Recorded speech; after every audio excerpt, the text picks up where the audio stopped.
Start your journey into film and television today at Rare Edge Film and Arts Academy.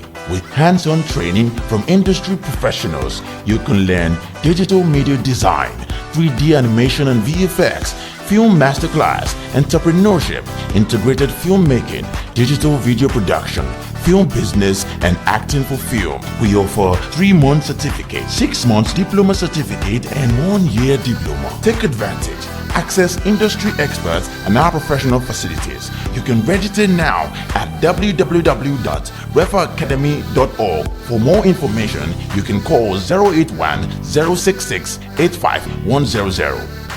Rare Edge Film and Art Academy. Explore your talent, fulfill your dreams.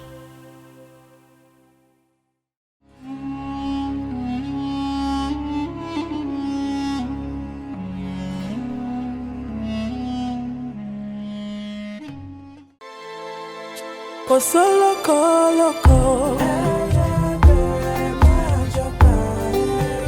Kosoko doko, Kosoko loko. Àìsílẹ̀ olóngìní ilé di ilé èkúté. Ṣebí wọ́n ní bọ́lọ́jẹ́ ò bá kú oríta ò léwu. Koríko ayé ṣòro ẹni àníkó kíni lẹ́yìn ló fẹ̀gún sọ́wọ́.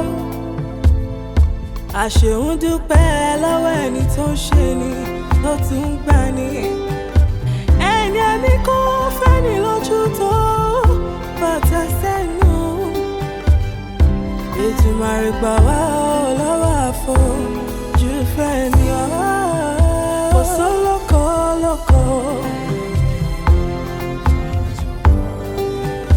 Kosoko doko, Kosoko loko.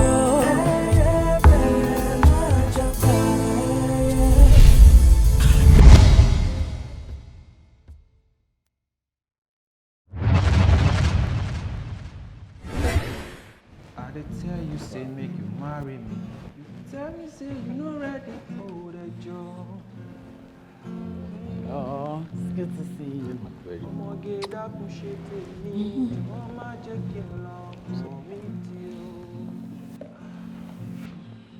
I love you, die. I need you, die. So I wish you happy anniversary. Thank you. This is for you. I must say you have a smile that brings peace in times of war. Thank you so much. Thank you. Charming, and you have this smile that can bring peace. Thank you. Thank you. Thank you. Oh, they calm down. Don't tell me to calm down. Hey, stop telling me to calm down. O ṣe wá sọ̀rọ̀ báyìí. Ó dàbí pé o fẹ́ jẹ́ kí ọmọ ìyẹn kó lọ scot free àbí? Then the way you're acting like I should lose this case, I'm not getting. How dare you? How can you even say that? See, I am on your side, you know. Okay, so if you're on my side, me, I'm on the side of law. And if you're on my side, definitely you'll be on the side of law. So you don't have any problem with me going after these guys. Borokini. Ìgbà wo ni o ṣe gbogbo ilé? Does that really matter now? See, I just wanted time alone with you, just the two of us. And something out of the regulars, you know? Oh. Yeah. Free blushing. Kò sí ọkùnrin kankan tó ṣe something detailed báyìí fún mi. Yeah. I actually took an extra mile because mo nífẹ̀ẹ́ gidi gan. Oh. And I love you too. Oh. All right. Bóyá kí n wá ka poem tí mo kọ fún ẹ ńsìn. Really? Yeah. There's a poem. I'm just joking actually, but there might be at the end of the day. Okay. Please let's eat our food to get cold. I'm not hungry. Oh, I should say I am not that kind of hungry. So what kind of hungry now are we talking about here? Some kind of hungry? Oh. Yeah. That okay. You're hungry, Damilola. Right. Hey, what are you? Oh my God. Let's eat our food. Answer your name, oh. Answer your name, oh. Answer your name, oh, in a younger way. My name na Utman. Omo Alaji. I dey answer my name, oh, in a younger way. My name na Jason. Omo Lossi. I dey answer my name, oh, in a younger way. Actually, you know answer your name. Anyways, I have gist for you. So, today, the teacher said to me, Bukayo, you got the highest in your test today. Will you introduce me to your new teacher? She said that? I swear to God. Nice. So what did you say? I said it's God. You don't pile. You said it's God. I swear to God, I did. So, you said it's God.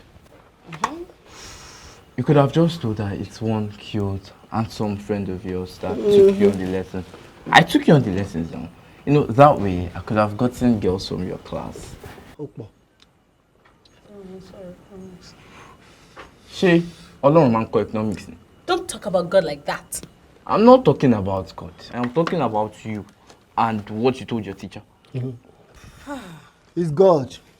It's God. It's God. It's okay. It's okay. Rubbish. Jason, yes, you're good. My results are getting better. So, am I better than your teacher? What? I said, am I better than your teacher? I heard you the first time. Well, yes, you're more patient, and then you don't scream at me when I've not done something right. So, in other words, you're looking for a teacher that will allow you press your phone. I don't press phone while you teach. But you do eventually. Yes. And I don't shout at you. Yes. I was saying the same thing. We could have teachers that won't shout at us. Jason, okay, please, can I have a moment with Jason? Sure, just both of you, just go. I'm dying here, right? Often. Yeah, we're out of goods. Gbogbo Jaye ti tán. What goods? Báwo lè ń sọ̀rọ̀ báyìí now?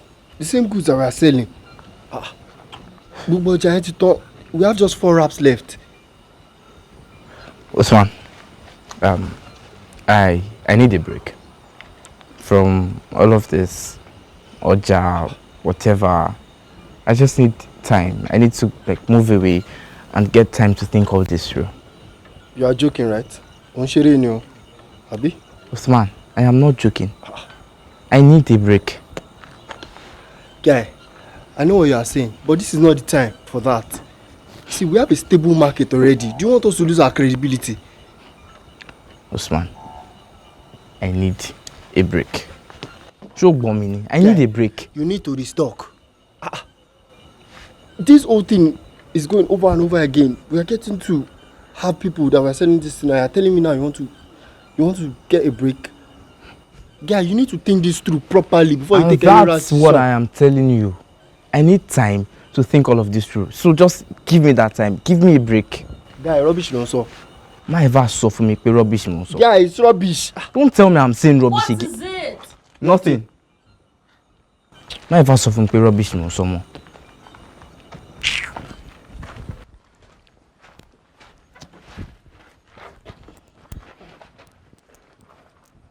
This is so beautiful, you know.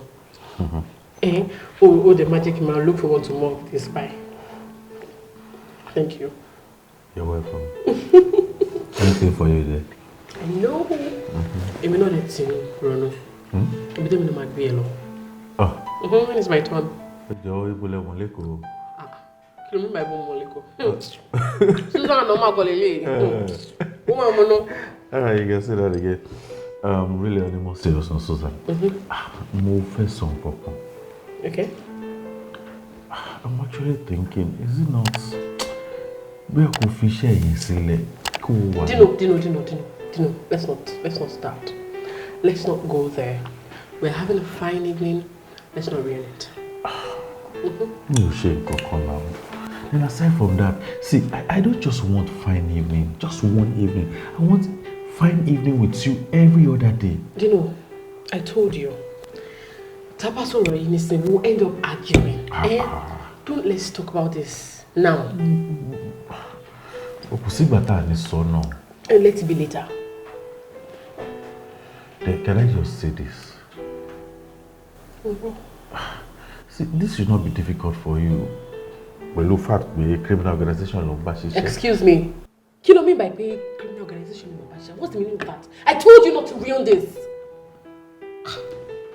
See, a job is not something you just bail out on. I don't understand me. I have responsibilities. I have people counting on me. I have a lot of things.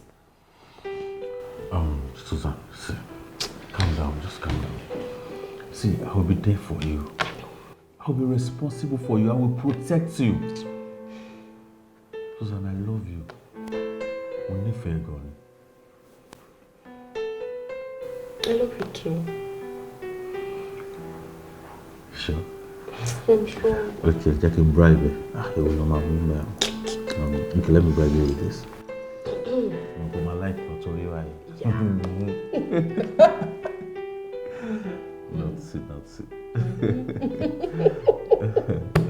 Sweet like you. I can say that again.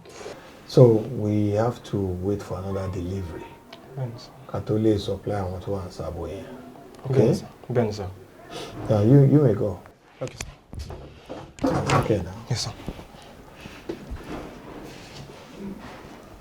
Grandpa. Grandpa. Oh God, leave me alone now. What is your problem? Grandpa, it's about my basketball. So I met this new agent and he's crazily interested in my talent. Grandpa, are you listening to me? Grandpa. Just somebody near you shall go on shisha lowo. Come on.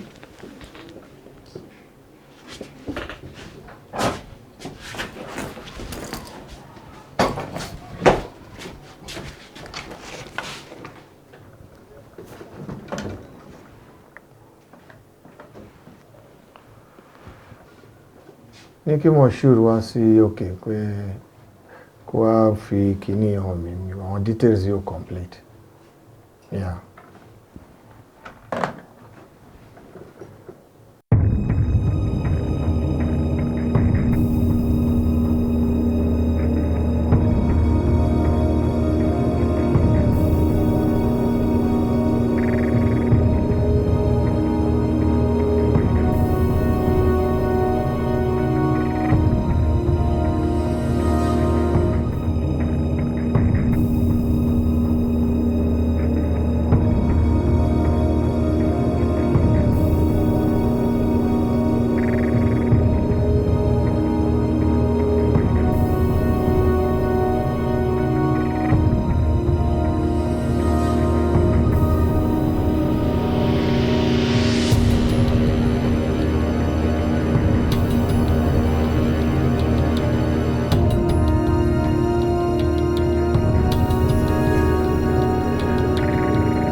Bẹ̀rẹ̀ ìrìn àjò rẹ nípa fíìmù àti eré àgbéléwò lónìí ní Rare Edge Film and Art Academy lọ́dọ̀ àwọn akọ́ṣẹ́mọṣẹ́.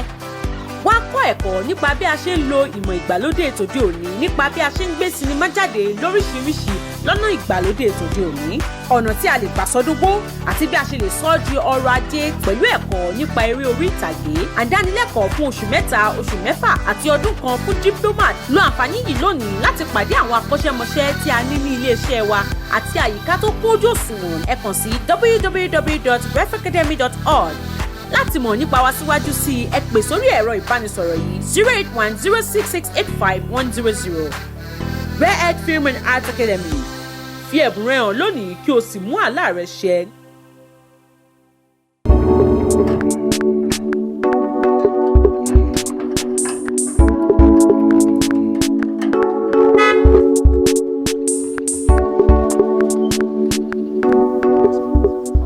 Emeka ńkọ́? Mi mọ bí tèmi ká wá sà. So kí n wá lọ fúnra mi àbí? Kí n wá lọ fúnra mi ló ń sọ yẹn. Ẹ má bínú sà. Anyway, where is the key to the surveillance room? Sir? Key to the surveillance room.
Àwọn people yẹn ti trust me gan. Kódà gan máa meet clients kan lónìí. And with the look of things, clients ńlá ni. Perfect.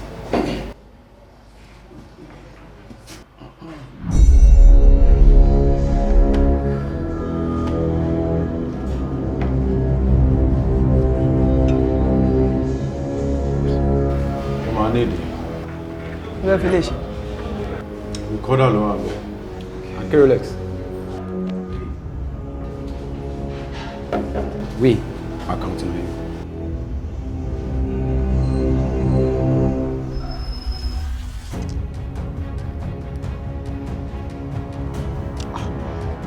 This guy don't detail. What's in pẹ́jù now? Wà ní sùúrù ní aláyé. Tàdé wá dó sí ìgbà látàrọ̀ tàdé wá rí nǹkan. Ó ń bọ̀ náà. Client tí o bá ti respect time kò deserve attention wa o tàbí time wa o. Ìrìn àwọn máa waste time ara mi nígbà.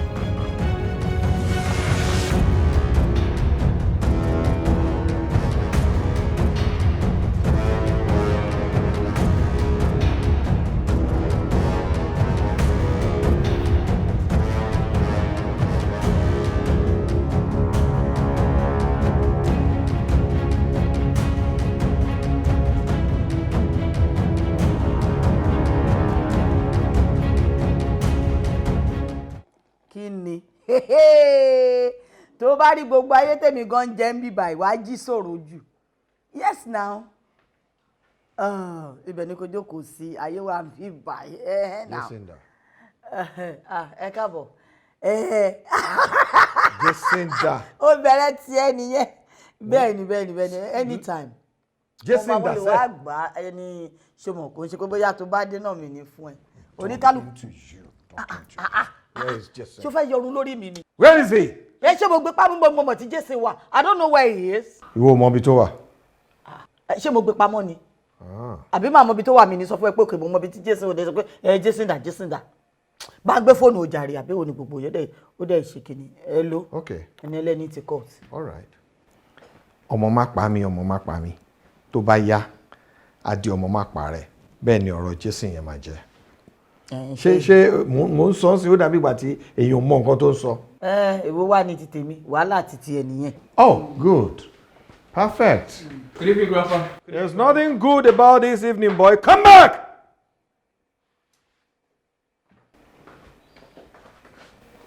Jason, go straight into my room and wait for me.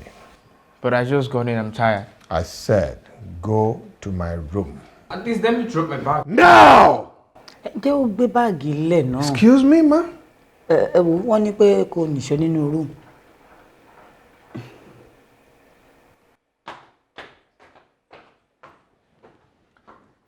I don't want you knocking on the door. Okay.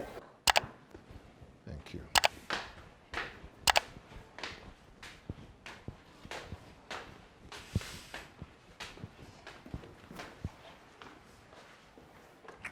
Nígbà tí mo léjọ́ tí mo fẹ́ rò lórí fóònù knocking on your door ṣé mo ráyè ni.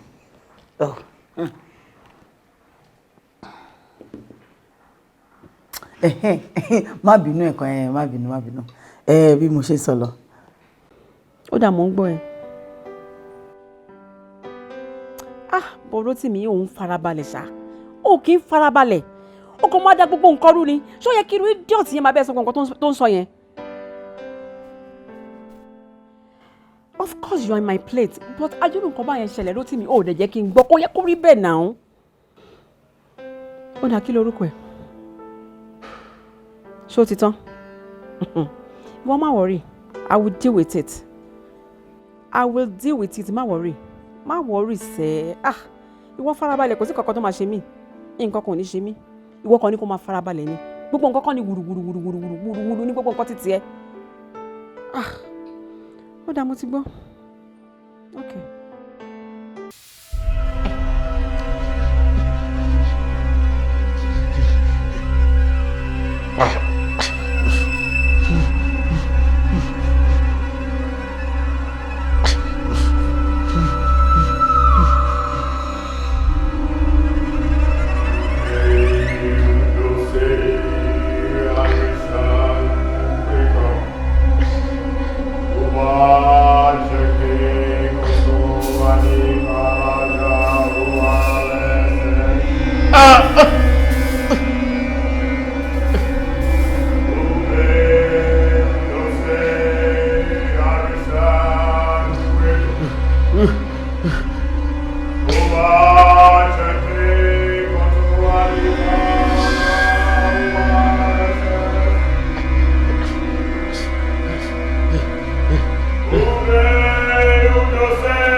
Rotimi. Tó bá ṣe pé kíkẹ́ orí ẹ̀ ti dàrú ni. Ṣé mi ní kíkẹ́ lọ ń lójú ẹ̀ káàkiri? Pé mi ń bọ́ ọmọ inú tèmi sùn. Ṣọ́nà bí a mo jọ àwọn yàrá ìjà ẹ̀ tó yẹ kó wọ́n máa bọ́ ọmọ kékeré sùn tí wọ́n ní tọ́jú wọn ni. Kó ní máa wo lórí burúkú ara ẹ̀ o. Gbogbo láìfẹ́ báyìí wọ́n mi ló wà. Èmi ti prefer pé mo ti fẹ́ máa lọ already. Just kò ní chill a bit ni. Kí ló ṣẹlẹ̀? Kí ló dé? Sink upon. I'm set to leave. Bó ló ń lọ náà? Mo lọ náà ni Yoruba dàmú sí. Tí ẹ jẹ́ ká sọ̀rọ̀ wa náà kó tó di pé ó máa lọ. Jẹ́ ká parí ọ̀rọ̀ wa náà. Ọ̀rọ̀ wo ni ẹ? There's nothing to talk about. Ọ̀rẹ́ mi àti ọ̀rọ̀ ọ̀fẹ́ wà náà Rotimi. Mo ti sọ fún mi náà mo yí gbà. That the only person I love is you. And nothing is ever going to change that. Rotimi, how I wish I am younger to meet your youth. To give you the assurance of your normalcy. I understand. Rotimi, I'm pregnant. Sorry? Mo ti lóyún. Bimbo. Mo ti lóyún. Like I need to leave now. Rotimi. Mari. Rotimi. Rotimi.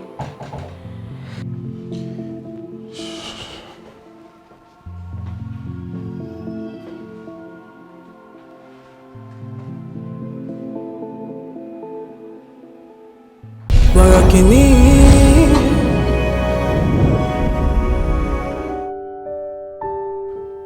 Susan. Kí ló wá ń bí? Do you also hate seeing me now? Oh, that is not it. Kì í ṣe pé mi ò fẹ́ rí ẹ, but I think you should have better things to do. Ju pé kó wá máa jókòó ti one grieving, dying, weak old man kan, you know.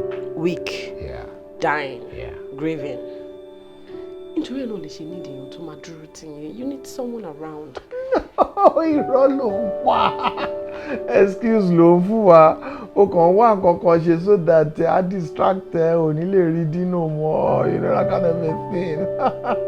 Ó ti wá rojọ́ fún yín àbí? No. Kò sẹ́ni tó rojọ́ fún mi bẹ́ẹ̀, you know. I hear things. I see things. Things tell me things. You have been crying. You don't lie to me, you know. O ti sunkún náà. O ti sunkún ṣorí.